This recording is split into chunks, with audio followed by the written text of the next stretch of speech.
Sandy MacDonald reads Min Barklin and the Silver Radiance.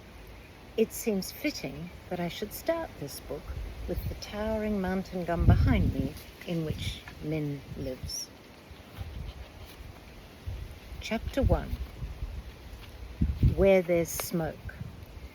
Eco 27th of the 11th lunar cycle, just past sunset. What's happening? What's happening, mums? Blader's voice rose as he tugged his mother's hands, each holding one of his. They were huddled together on the ridge, a natural amphitheatre in the fork of their mountain gum home. His older sister, Min Barklin, stood slightly apart. Her lips lightly compressed and half-closed eyelids masked a tumult of feelings. Patience, little one, Blader's mother Guyla placed a tapered finger lightly on his lips. Nothing is happening yet. We're waiting for the illumines to arrive. Why are we on the ridge when it's not the full moon yet? He asked, despite his mother's gentle warning to hush. Mum, he persisted. The illumines have a special announcement, Zilla, his other mother, said, tousling his hair. What announcement? They're about to arrive. We'll know soon enough. Blader moved across to poke his sister's arm.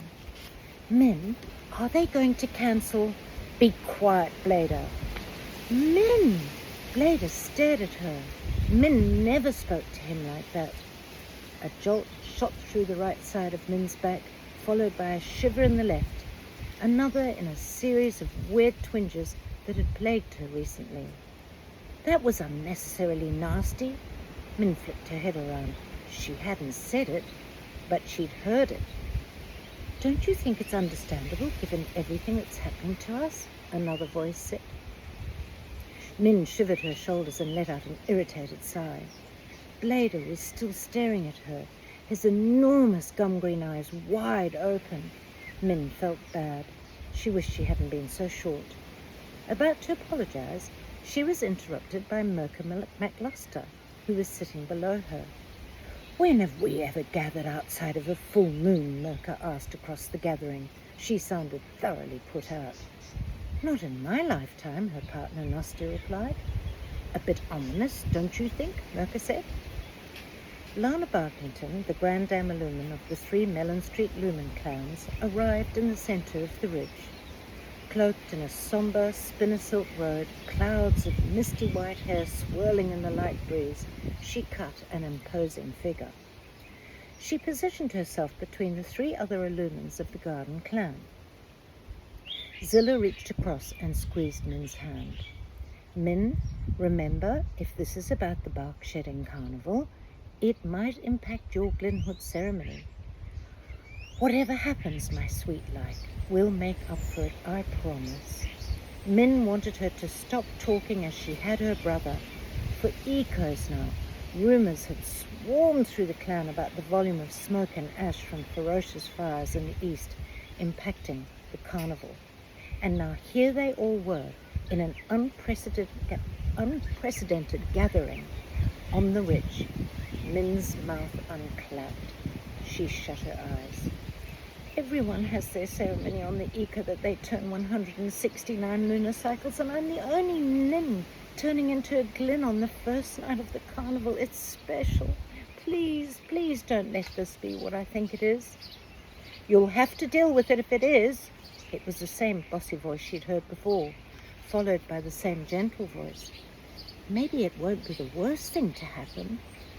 Desperate for distraction from these voices, Min flicked her eyes open and peered into the crowd. There's Mallet. He's been so happy since his Glenhood ceremony last lunar cycle, the kind of voice said. Lucky him, Min thought. No point being bitter, the bossy voice chided. Min shut her eyes tight and scrunched her nose into a wince, confused by these simultaneous and conflicting voices. She shifted her gaze away from Mallet and spied her favourite whizkin, Squiddle. Usually exuberant, he looked as if he was tying himself into knots. His long wings tangled about his legs. He tripped erratically from twig to twig. His lanky body was so bent over, his angular knees knocked him in the face. What is he doing? Min wondered. She grinned at him. From between his battering knees he lifted his head and spotted her. He mouthed. She blew him a kiss. Instantly he unfurled himself, hurling both arms into the air. Oh, Min shuddered as a swathe of diamond-like sparkles shot from his stick-like fingers. Criddle's going to murder him. No call for celebration sparkles on this occasion.